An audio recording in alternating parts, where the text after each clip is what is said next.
Alright, so welcome everybody. I'm going to be starting a brand new series, aptly named Dressed for Success. So Series 2 is going to be going through pretty much all of your equipable aspects in the game.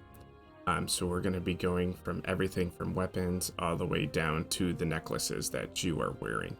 Part 1, what we're going to be talking about here specifically is look at the headgear, armor, and footgear and look at the progression of your typical armor set in each of the classes, the impact that the armor set has on the classes, and then on top of it to go through some additional rare and artifact gear that you may find along the way that's really good to use. A really cool aspect to this video and this series that I'm hoping to do throughout is I have been talking behind the scenes with a master's level player.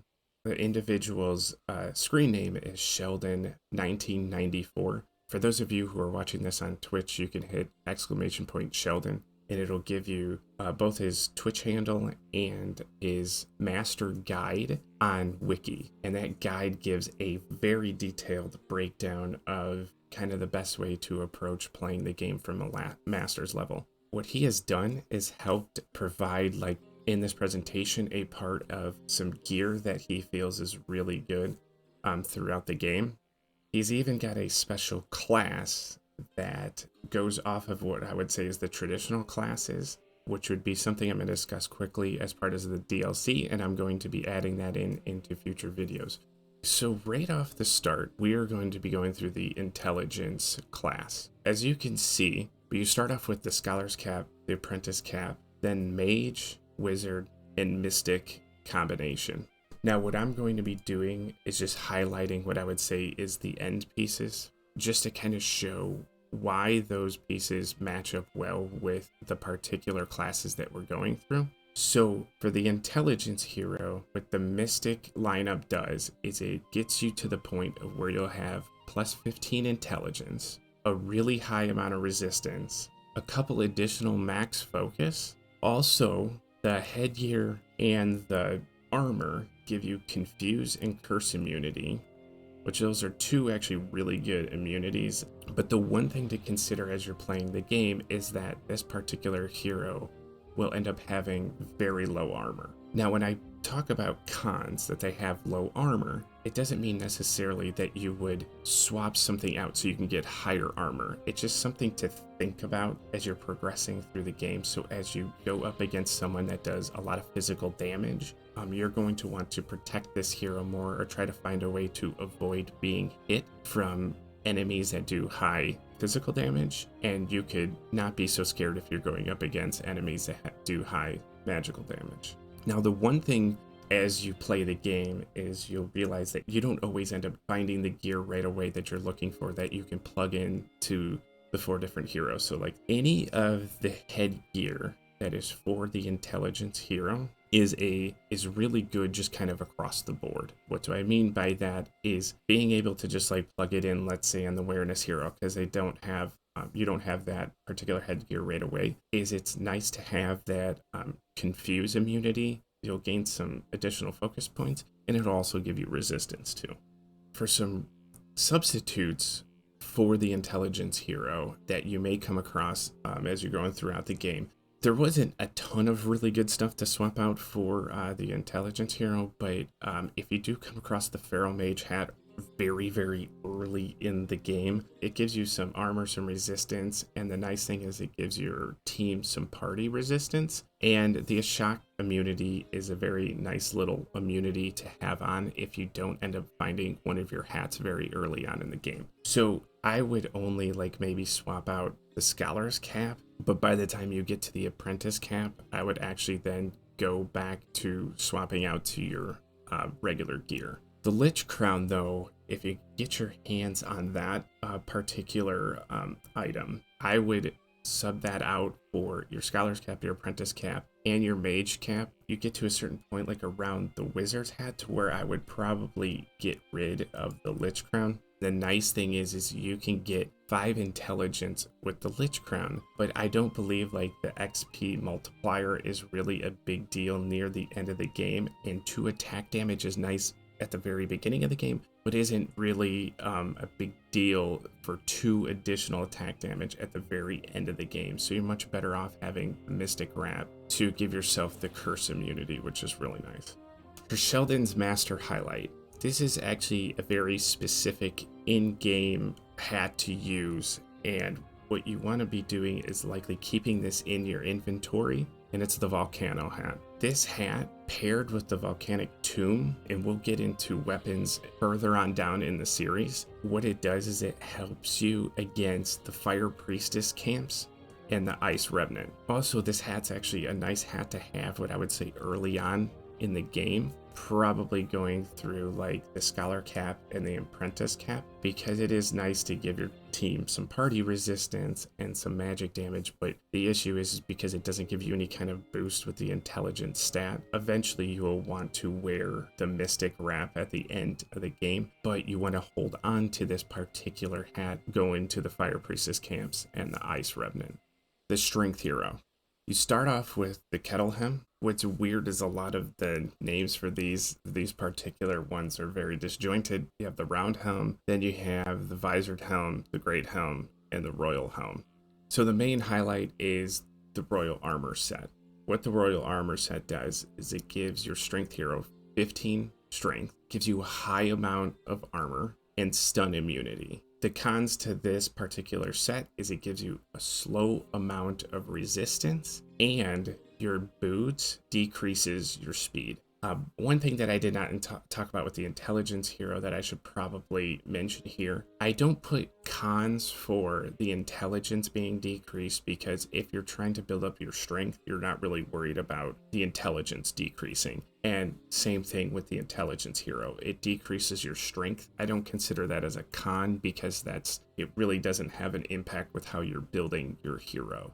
The nice thing is there's actually some pretty good substitutes for the Strength Hero. One in particular is the Magic Leather Armor. The Magic Leather Armor is an armor that can be used throughout the entirety of the game. So if you're able to get your hands on it, I think actually better than the Royal Plate, because it gives your hero just a little bit more balance, and on top of it too, it gives you 5 strength. Even though that I don't care that you get minus intelligence when you put on the Royal Plate, it's nice to not have the nerf of the 5 intelligence going down.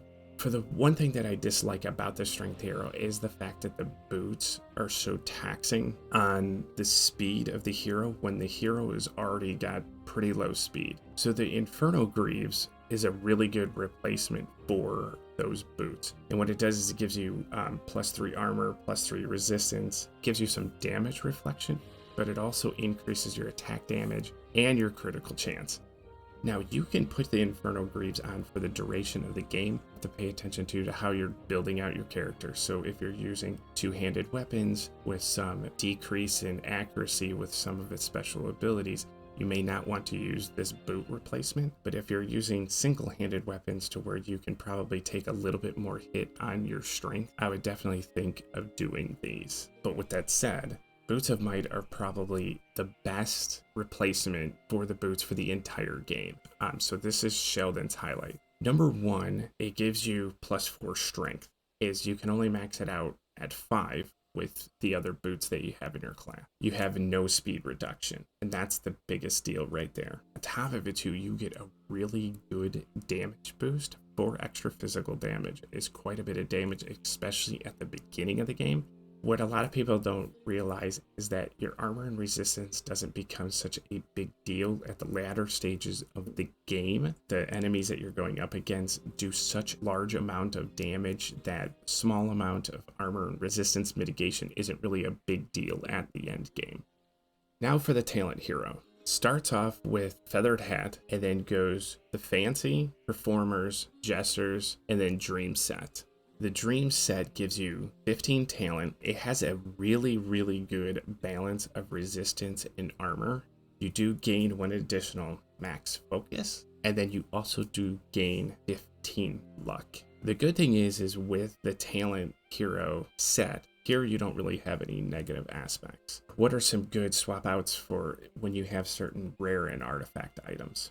Now, the Royal Crown is something that you need to get in the lore store, and if I do talk about any particular items that do require lore, just look through the lore store, see what you can unlock, so you have the ability to be able to get any of these items. But the Royal Crown, I specifically point out that it's really good for the busker. Now, what the Royal Crown does is it gives you 2 party armor, 2 party resistance, and 4 party evasion.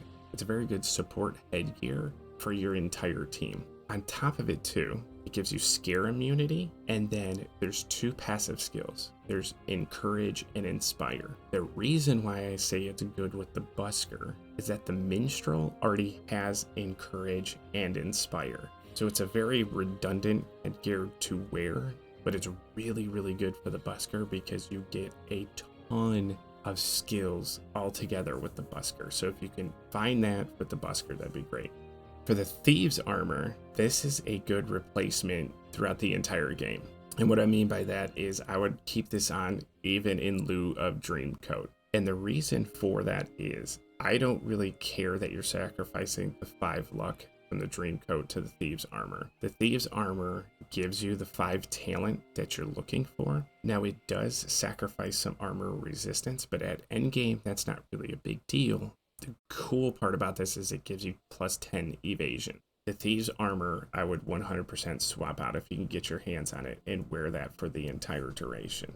For Sheldon's highlight, Lucky's hat is very good for when you go into dungeons to maximize the amount of gold that you get. Gold is a really valuable asset in the game, of course, to be able to buy stuff. Seems like a very dumb thing to say, but herbs are very important for you to have in your team, and the hat will give you that ability to be able to gain a lot of gold to get those herbs easily. It also has very strong evasion, and of course that is by far the best stat in the game. Being able to give your hero good opportunity to evade attacks is really strong. The added luck, going back to what your dream hat would be, is you get 5 luck with the dream hat, but you actually get 7 with Lucky's hat. But at some point, you don't want to be sacrificing so much talent. We recommend that you would actually swap out Lucky's hat when you get to about what I would say is the Jester and definitely the Dream hat. I would not completely swap out at the very end of the game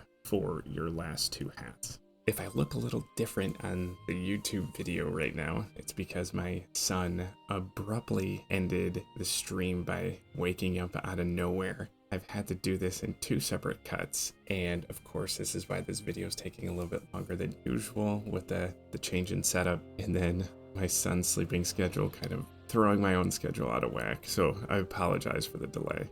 Let's get started right away here for the Awareness hero. It starts off with the Traveler set, the Explorers, the Adventurers, the Shadow, and then the Assassin.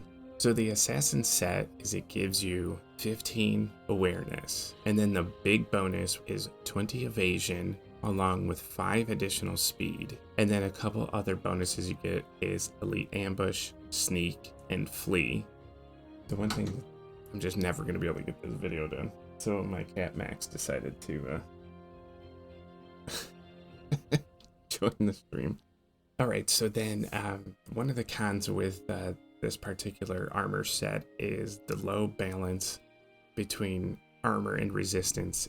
Now, this doesn't end up becoming a really big deal at all for the Awareness hero. It makes him more susceptible for attacks at the beginning of the game, but really the big positive that you're looking for is the evasion aspect to it. So I wouldn't really worry about this too much, but just realize when he does get hit, he does take a lot more damage than most of the other heroes. So what's interesting is one of my 2 main highlights for this particular hero is the Thieves armor, which is also what I had for the Talent hero. But it's a little different for the Awareness hero, and the reason why is it's good till about mid to end game instead of through the entire game. So the reason why it's not good to hold on to it till end game, you get the same amount of evasion with the Assassin gear as you do the Thieves armor. You also get the same amount of awareness, but you get less armor and resistance. And so there's really no point in just sacrificing the additional armor and resistance, even though it's not as important in the end game. But I would swap this out definitely by the time you get to the Assassin's Gear. The Lucky's Hat is the same way. It's a good swap out till about mid-end game. The problem is with the Lucky's Hat at the end game is that you don't want to be sacrificing too much awareness because it does not have any awareness at all, but it does have more evasion than you would with any of the hats. The Lucky's Hat is very nice for beginning game, but unless you can find a way to supplement your awareness that you're missing, I would then swap it out for the Assassin's Hood later on. Okay, so for the Awareness Hero, there isn't really a lot of great substitutes just for end game. The one thing that Sheldon wanted to highlight was that there's a lot of good early on options for you for the Awareness Hero. One of those is the Pirate Armor set. The other one is the Fishing Armor set. Those are both actually shown on screen. The Pirate Armor set is much better than the Fishing Armor set. There's also going to be a bonus setup that I'm going to talk about throughout this series, and this is going to be something that Sheldon is specifically wanting to highlight as a new option for a setup, which is called speed. What you're wanting to do is have a high enough speed to where that's considered your offensive stat when I mean the speed setup.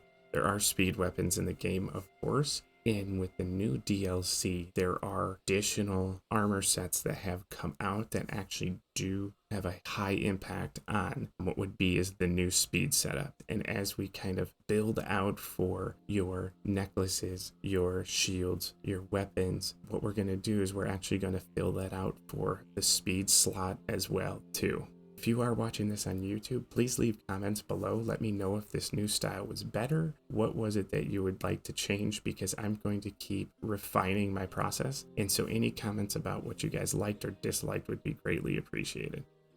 Thank you guys.